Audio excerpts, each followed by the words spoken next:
السلام عليكم ورحمة الله وبركاته. اللهم صل وسلم وبارك عليك يا رسول الله. أهلا بحبايب قلب المتابعين. النهاردة هنعمل مع بعض أحلى مكرونة اقتصادية. مكرونة هتعجبكم وسريعة التحضير.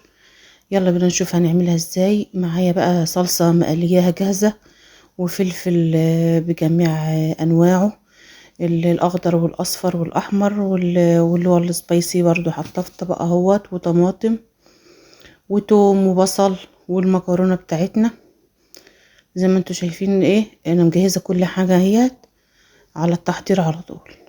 الفصين بس التوم بقى اللي مسكتهم بخرطهم على البصل كده خرط صغيره زي ما انتوا شايفين. اللي وصل معايا بقى لحد دلوقتي في الفيديو دوس لايك، لو سمحتم تدعموني وتدوسوا لايك يا حبيب قلبي اللي بيتابعني وبيحب يتفرج عليا. زي ما انتوا شايفين دي احلى مكرونة هتعجبكم ان شاء الله.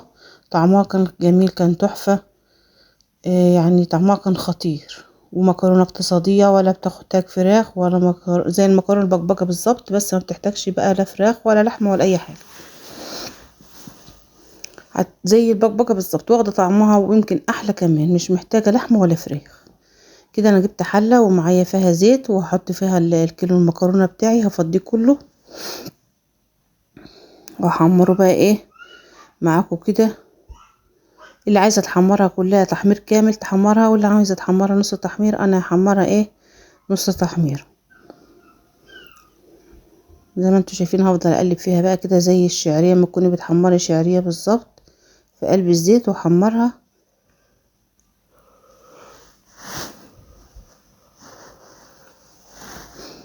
هفضل اقلب فيها كده لحد ما تحمر وتاخد معايا الدرجه اللي انا عايزاها او اللي انا حباها.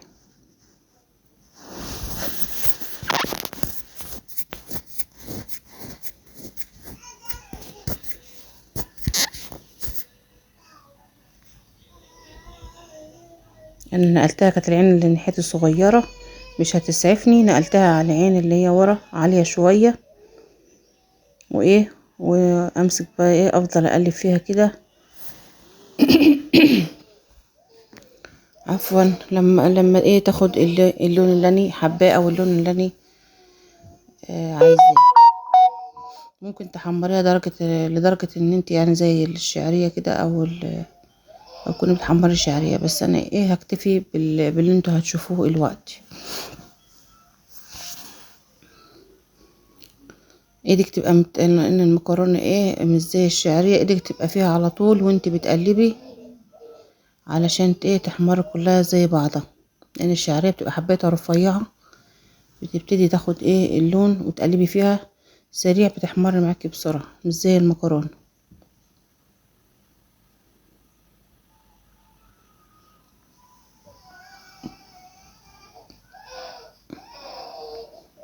ابتدي بقى زي ما انتوا شايفين كده اصن دقيقه وارجع تاني اقلب فيها لما تاخد درجه اللون اللي انت عايزاه او اللي انت حباه. انا بقلب فيها اهو باستمرار.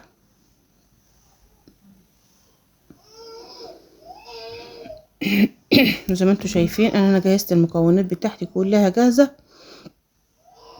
على التحضير على طول. جبت بقى طماطم جنب مني، وجبت البصل والثوم والفلفل بقى الالوان دوت. حاجتي كلها جاهزه جنب مني اهيت، عشان ابتدي احطها بقى مرحله مرحله معاكم بقى كده.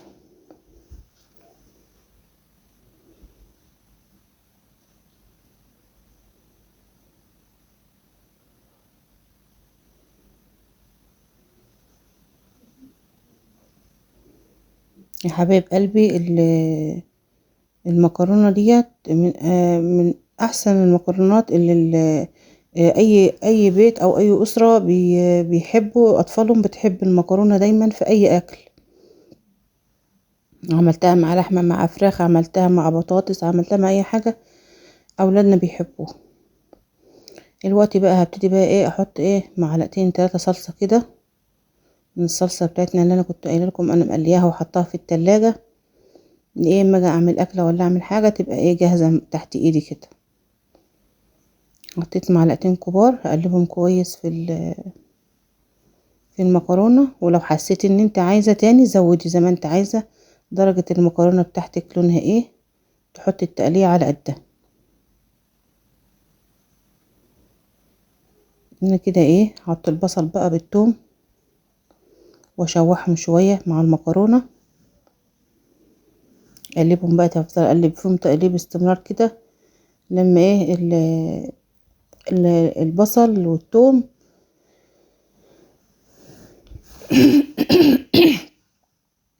يتقلبوا كويس، ويتبلوا شوية في المكرونة وياخدوا ريحة حلوة. بتدي بقى معاكي نكهة حلوة وريحة حلوة المكرونة مع البصل مع الثوم، بتوديكي في حتة تانية خالص، طعمها وريحتها كانت تحفة. انا حسيت ان هي عايزة معلقة صلصة فزودتها كمان معلقة من الصلصة. زي ما قلت لكم قبل كده، على قد ما انتي حاطة او عايزة تزودي لون المكرونة بتاعتك او بتحبيها، بتحطي على قد ما انت عايزة الوقت. معلش يا جماعة عشان انا ايه مش عارفة شرقانة بقالي مدة كده. اجيب بقى الفلفل الالوان بتاعنا دوت، التشكيلة كلها، الاصفر والاخضر والاحمر، اقلبهم كويس بقى عشان يتبلوا مع المكرونة. وبعدين بقى عاملة برضو قرنين فلفل حار من اللي هما الكبار دولت، عشان عيالي بيحبوا الايه الحاجات دي، اكلات معينة كده بيحبوها تبقى حراقة وتبقى سبايسي كده. اقلبها بقى برضو، واقلب الطماطم انا مقطعاها قطع صغيرة زي ما انتوا شايفين، واقلب كل التشكيلة بتاعتنا دي مع بعضها لما تتشوح كويس في المكرونة. انا دلوقتي لازم بقى تغلي مية، عايز تغلي في حلة، تغلي في كتل، تغلي. انا مليت البراد بتاعي وحطيته على النار يغلى، علشان ايه المكرونة بتاعتنا ايه تغلى على طول ساعة ما اسقط فيها المية. وما تنسوش بقى البهارات المكرونة من يعني بتحب ال الكمون والكزبرة، روحها وعقلها المكرونة، وتكتر لها فلفل وكزبرة وكمون، بيدوها طعم جميل جدا. تعرفي ان المكرونة المظبوطة تحط لها البهارات بتاعها مظبوط. لا اله الا الله. امسكيها بقى تقلبيها كويس كده لما تتبل كده التتبيله بتاعتنا مظبوطه. الخضره اللي انا حطيتها ديت كلها مع المكرونه، نجيب بقى الميه السخنه بتاعتنا ونزودها. هي الميه ما كفتش معايا، احط شويه تانيين على النار على ما ايه، على ما المكرونه تنشف شويه من الميه اللي فيها، وارجع ازودها على حسب ما انا عايزه. جبت كده برضو مع مكعبين مرق الدجاج علشان يدوها نكهه برضو حلوه. يعني لو عندك شوربه ممكن تستخدمي الشوربه بدل الميه. انا ما كانش عندي شوربه، عملت الميه وحطيت ايه مكعبين مرقه الدجاج دول مكان الشرب، بيدوا معاكي برضو نكهه حلوه وطعم حلو، بيخلي المكرونه برضو طعمها حلو. كده انا حطيت المكعبين مرقه الدجاج، اقلبهم كويس في المكرونه زي ما انتوا شايفين كده.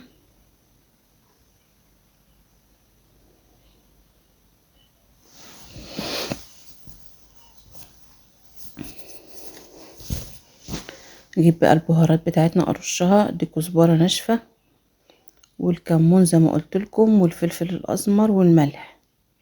ده فلفل اسمر، فلفل اسمر وكزبره وكمون وملح، دولت ايه روح وعقل المكرونه، بيظبطوا معاكي المكرونه.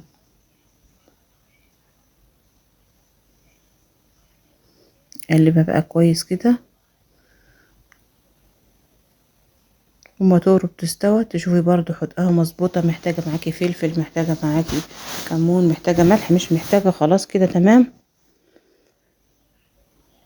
بس تبتدي بقى تغلي، تمسكي بقى تهديلها النار عشان تشرب، عشان بتبقي تسيبيها برضو فيها ايه نسبة سوائل كده، عشان زي المكرونة البكبكة بالظبط كده، ما بتسيبهاش تنشف خالص زي ما انا هوريكم الوقت. اغطيها بقى واسيبها ايه تتردد.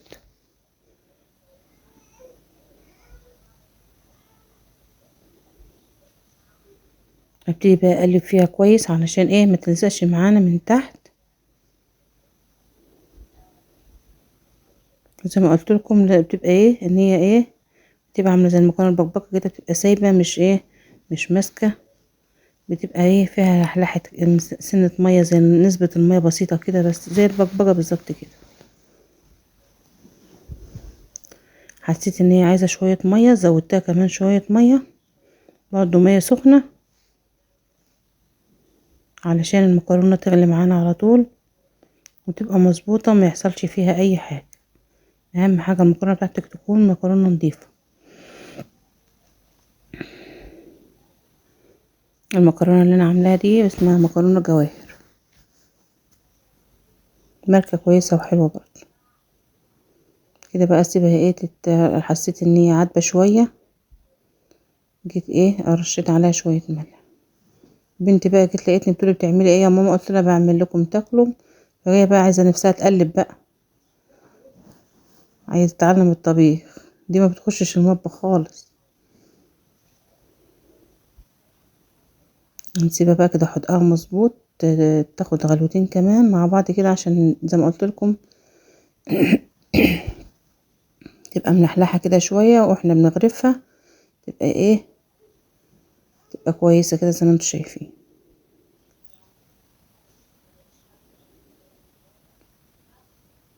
كده بقى انا سبتها تغلى شويه عشان تستوى برضو تبقى سواها مظبوط. ابتدي بقى ايه اقلب فيها كده، كده بقت تمام، مبقتش عايزه بقى تنشف اكتر من كده واستوت وسواها بقى مظبوط زي ما انتم شايفين. بقت جاهزه كده على الايه على الغريف على طول.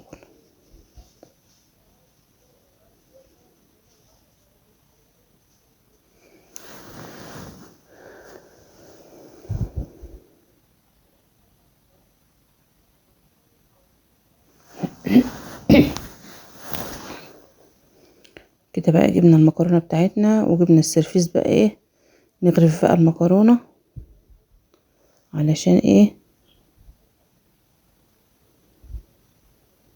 المكرونه بتاعتنا ايه تتاكل وهي سخنه. دي حلاوتها تاكليها وهي سخنه وايه وتعمليها بالهنا والشفا لاولادك، هيبقوا ياكلوا وهم مبسوطين وسعاده ومبسوطين.